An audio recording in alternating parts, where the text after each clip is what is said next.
just a little bit of background that we want to kind of really talk about here is, Cindy will go through this presentation that we've created, is just the importance of the unannounced inspections and the residue testing. We've really, as a certifier, have found some unfortunate situations in the last couple of years that we've really had to dig into and be involved in the NOP. So we just want everybody to have an understanding as the process that we go through for this and why we do it. So feel free to ask us questions at the end. Go ahead, Cindy. All right, are you seeing my screen okay, the presentation? Yes, I am. Yeah, it looks good. All right, good, thank you.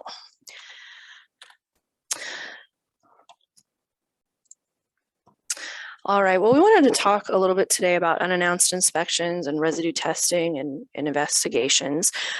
So, you know, why does OCIA conduct them and take samples of crop? You know, what are we trying to achieve, you know, by conducting those activities?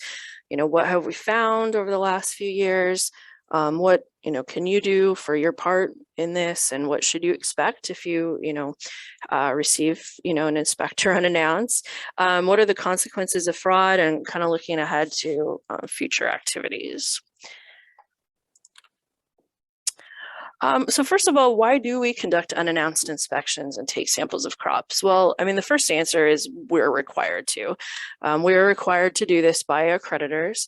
Most organic programs actually require certifiers conduct a certain percentage of unannounced inspections of their operations. For most programs, it's about 5%. If sample taking is required by that organic program, it's usually also about 5%. For EU, it's 10% unannounced and 5% sampling. So it can vary, but most programs, it's around 5%. You know, we just want to make sure everyone understands that these activities aren't optional on behalf of a certifier.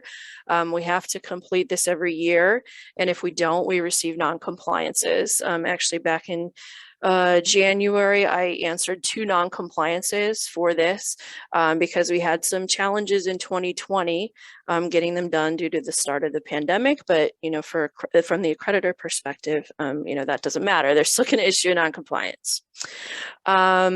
We actually, for the NOP was who we received the non-compliances from, we conducted 3.6% of our unannounced inspections, and for sampling it was 4.1%, but that didn't matter. You know, we received a non-compliance and, you know, we had to respond to it.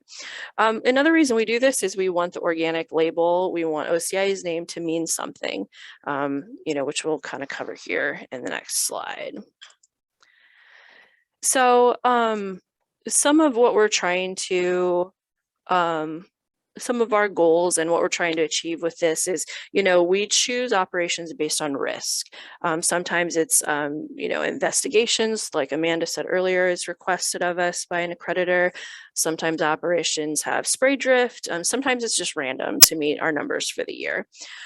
We are checking on whether an operations system is effective. You know, for example, is the buffer effective at the operation?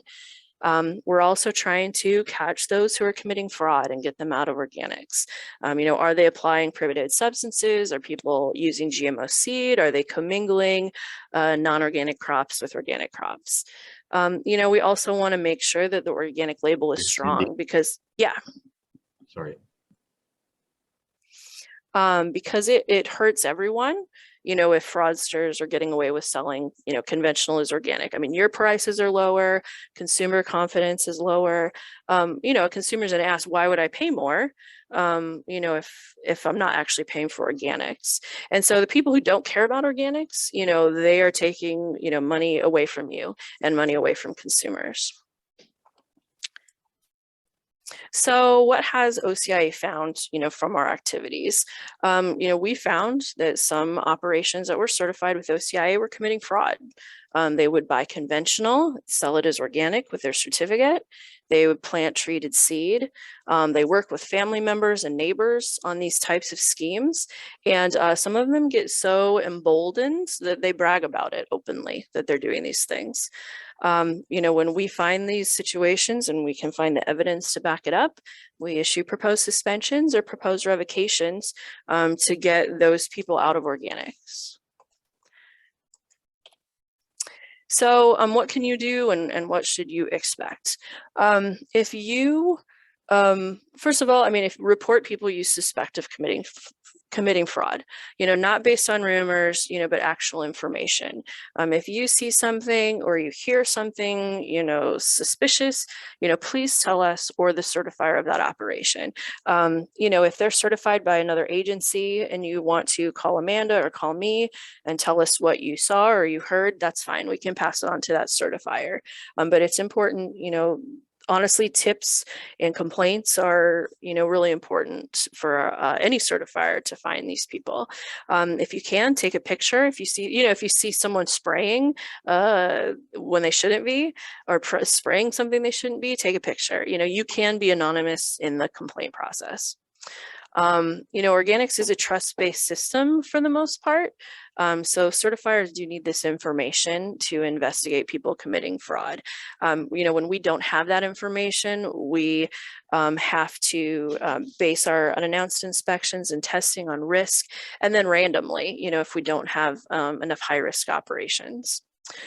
So, you know, as part of this whole process, since we're absolutely required to do these sampling and these inspections, you know, you may receive an unannounced inspection, your crop may be sampled.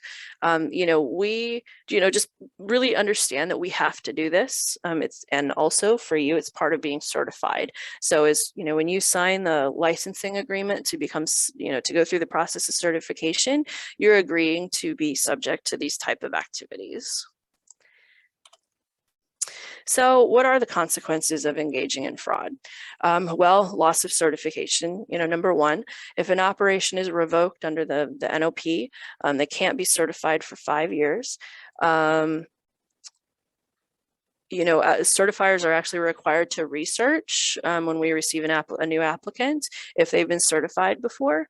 So we will, you know, do our best to find that information if someone is been revoked or been suspended and isn't, you know, disclosing that to us. If someone is suspended under the NOP, you are suspended until you're reinstated.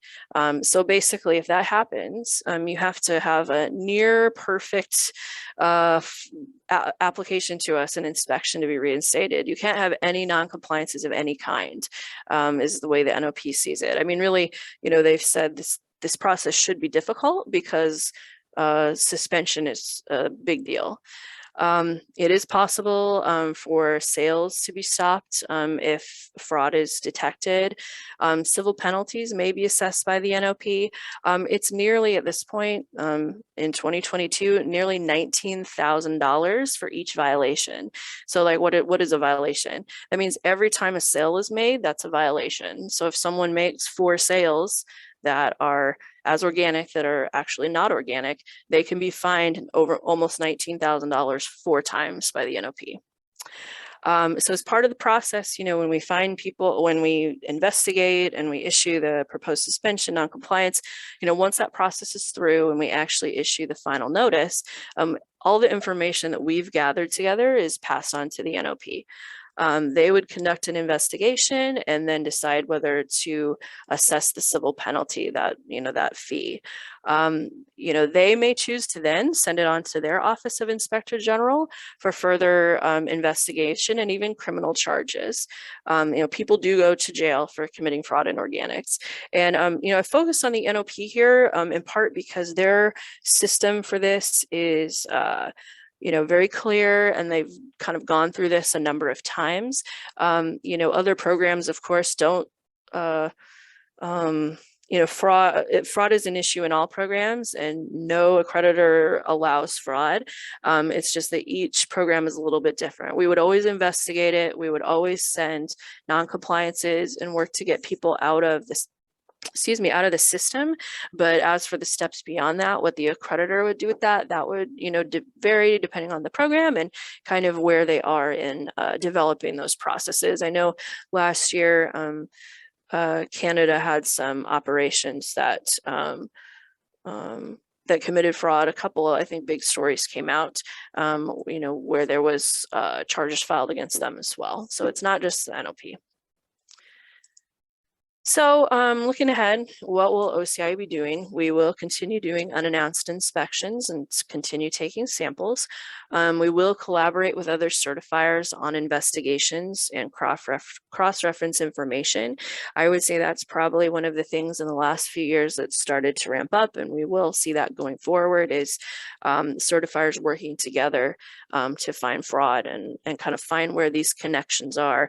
One thing people try to do sometimes is certifier jump, or they'll have, say, their farm certified with one agency and have a handling certification with another agency. And so, as a certifier, we're getting better about finding those connections and talking to each other in the cases where we're investigating someone. We will continue to follow up with accreditor requests and requirements. Sometimes certifiers send us complaints, or they send us a positive test that they've received that has to do with an OCI operation. And also sometimes buyers, supply a positive test. So we'll continue looking at those as we receive them. So, we understand that unannounced inspections and sampling is not an enjoyable experience. And we understand it's, especially unannounced inspection, it's disruption to your day. But, we want you to know why it's important, why we conduct them, and to know that it's part of the process. So that way we can get people who are cheating out of the system, because it's better for everyone that way. If you have some information about fraudulent activities, or you suspect something, please let us know. We will, we take these things seriously. We pass them on to the other certifiers. And if you have any questions for Amanda and I, we are happy to take questions.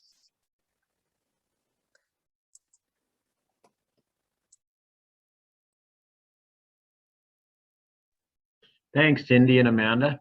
That was good information. Obviously, go ahead, Amanda. I just wanted to make one more comment about, Dimitri kind of said it in the chat when the board, as well as Cindy said it in the presentation, just the importance of the NLP being in an age of enforcement right now.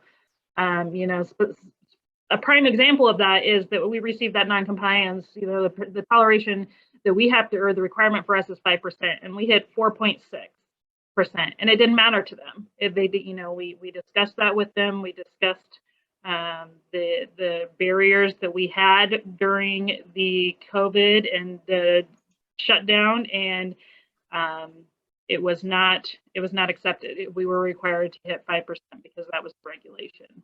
So I think it's important for everybody to understand that we go through the same process as a certifier as operations as well. So I just wanted to make that comment.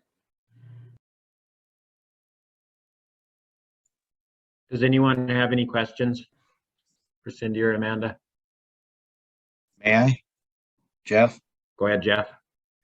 I understand that you've changed from the sound and sensibility to mandating. Okay, question is, it sounds to me what you're saying is they're crunching down on the U.S. farmer. What are they doing about the illegal imports coming in? Are they have they stepped up policing that also? If there have been in the media, there just isn't any reports coming out that I hear. If you could expound on that, I'd appreciate it. Thank you. Sure. So, for the requirement for sampling and testing under the NOP, that's for all accredited certifiers. So any certifier working, anywhere in the world that's accredited by the USDA, they also are doing unannounced inspections and residue testing. And in some cases, there's additional requirements on them depending on where they certify. So a few years ago, like the Black Sea region, was kind of the hotbed of fraud for grain. And so the NOP was requiring additional testing and unannounced inspections for the certifiers that operated in that area. One thing that we had to do at that time is we had to sample any product that came into one of our operations from that region. And I think at the time for us, it was maybe Turkey was the only country that anyone was importing from. So that kind of thing continues. The NOP has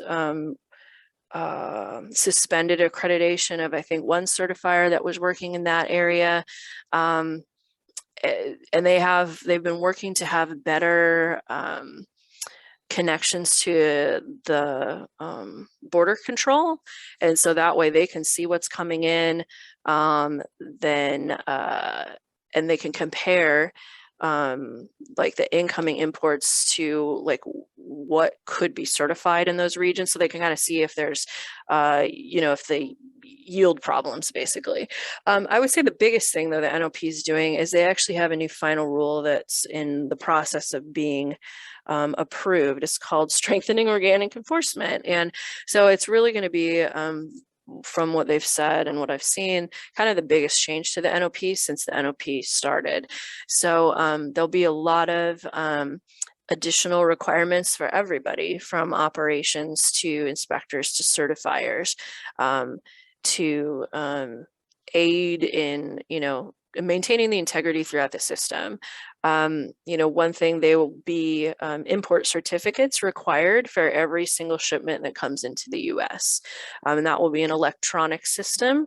So that way the NOP will be able to kind of look at that and compare it to what's expected. They'll be able to see trends if there's an issue coming from a certain area. I mean, there's a lot in that final rule that is coming out of concerns about the imports.